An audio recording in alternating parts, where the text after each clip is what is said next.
Okay, hey guys. I don't know what video number this is today, but we're starting on a new topic. Alright, so a lot of people will ask about warm-ups and cooldowns. And really, they're about the most important part of your riding. Just because you don't want to not warm them up enough, and you don't want to not cool them down enough. So, with we're going to start on warm-ups. If this has to carry over into a second video, we'll do a part 2 on the cooldowns. But, like I was saying, warm-ups are, one of the most important things besides getting, any practice in or anything like that you, need to do for a competition. But without a warm-up, you're never going to get to your competitions. Warm-ups consist of a walk, a trot, and a slower, lope or canter, whatever you want to call it. I call it the lope sometimes. It depends on who I'm teaching and whether or not they ask which one it is. So, like I said, you have to start out with that to get a basic thing. You could not do a warm-up correctly and end up injuring your horse, or injuring yourself, or having to get vet bills for the rest of your horse's life, depending on how good or bad you've warmed up. If you're really bad at warming up, yeah, that's gonna kind of cause a severe thing after a while. All of my horses go on a warm-up schedule of a walk, a trot, a walk, a lope, and then a walk down. This ensures that they are getting the proper cool down in the middle, but they're not cooling down their muscles so much to where they're going to cramp up. When you are riding and you're first doing anything on your horse, you're going to walk them out. Walking them out is going to just be having them go at a regular walk. You guys all know what that is. It's a 4-beat gait. Gait meaning their speed. So, a walk. 4 beats. It's just your basic. It's slow. That's what Seven's doing right now. You can see. You want to do that both ways. Make sure that you warm up both sides of their mind and both sides of their body. Just making sure that they're not getting worked too much one way or too much the other way. Like I was saying, I ride a racehorse, and he never developed one of his leads just because he had been raced his whole life. And it's affected him. I go out there and try to lope him, and he's just like, what do I do? I don't even know. We're stopping for a second. But, you want to make sure you walk both ways. Make sure that she's warmed up good. She's already done her kind of warm-up, so, yeah. But all I'm going to show you up to is a trot, just because until I get my new camera, I can't do one-handed things without it looking really funny. I might be able to do it a little bit, but I might drop my camera. So, if I drop my camera, you know what happened. So, next what you're going to do is a trot. A trot is a 2-beat gait. They're working off their diagonals in their legs. So when the left front is going, the right back is going. When the right front is going, the left back is going. The same way as it. So if your diagonals are going forward if your front right foot is going forward, your back left is going forward. It's kind of just, it's their movement. It's kind of like it's not really if you jog. If you jog that way, where your arms are going the opposite way of your legs, then yeah, it's going to be compared to that.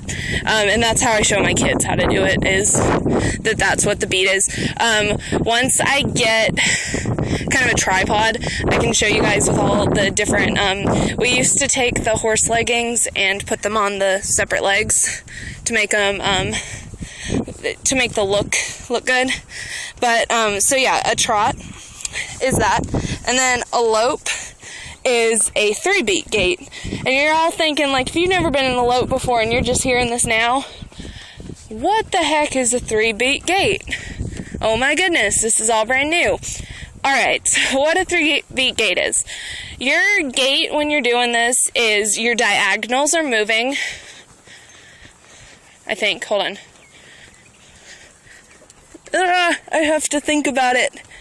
I might have to come back and fix this, but you're diagonal to the, okay, I've got it now. If I'm wrong, I will come back and fix it, but I'm pretty sure I'm not. But it's the front leg, it's moving independently, and then they're moving their diagonals, and then they're moving their back leg independently from their front and their last one. So their front one stretches out, and then go their diagonals.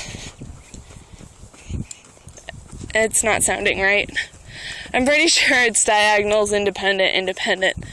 But, yeah, once I lope today, I'll go back and I'll make a second video and you'll see it. But, yeah.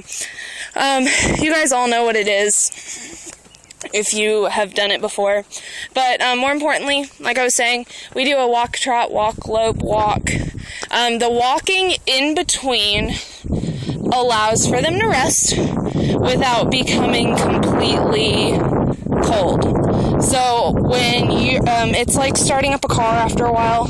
You don't want to just leave it there and have it get cold and then start it up and try to go like 50 miles an hour. You're going to start slow with them and then you're going to work your way up. And that's when the gears are shifting, and that's what the horses are pretty much doing. I'm going to compare them to cars a lot.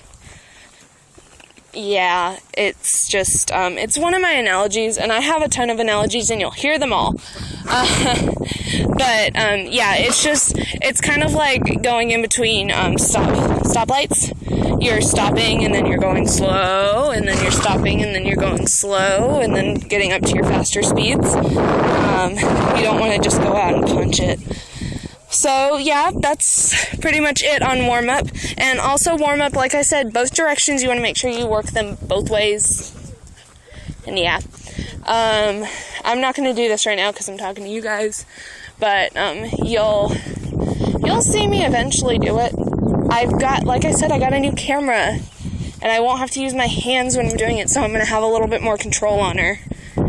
And, yeah, it'll be a lot more fun and easy and a lot of stuff. It's just better, and they were cheap, so I bought it. Okay, so cool down is just gonna be a little quick thing. All cool down is after you're done practicing or warming up and everything. Thought my phone was ringing for a second. After you're done doing everything that you have wanted to do for the day, what you're just gonna do is you're just gonna walk them out. Walking them out is allowing them to cool down their body temperature, so lower their body temperature, and kind of let the sweat, if you've got a sweaty horse, it's going to let the sweat kind of dry so that you're not putting them up and then just sitting there and getting cold, especially when them sweating a lot. It's easy. You're going to have to sit out there for about an hour with them trying to walk them down if you get them sweaty during the wintertime, because you don't want them to catch cold. Now, when it's hot outside, like our heat here is extremely hot, and I mean, I bathe a horse and they're dry in a minute. So it's not as bad out here, but you still want to lower their body temperature because an analogy that I give to my kids, it's like you going in after running and just going in and jumping into like a pool full of ice or a pool full of ice water. It's going to put you into shock. And you're going to be like, all of a sudden, oh my gosh, it's so freezing. And it's going to probably make you sick. Just because it's just the sudden change in body temperature. Alright, so we are at 9 minutes, so I'm just going to quickly finish up. Also, you don't want them to drink right after you're done riding them. So if you rode them for like an hour, you don't want them to go back before cooling down and getting a drink of water. It upsets their stomach. It's not any good. And yeah. So, like I said, my video is getting really long. I like to talk a lot, as you can see. But, I gotta go, because I gotta go ride my horse and get some more videos out for you. And I'll hopefully doing polls and other stuff like that. And showing you guys some of my troubles with my other horse. So, yeah. Okay. Bye, guys.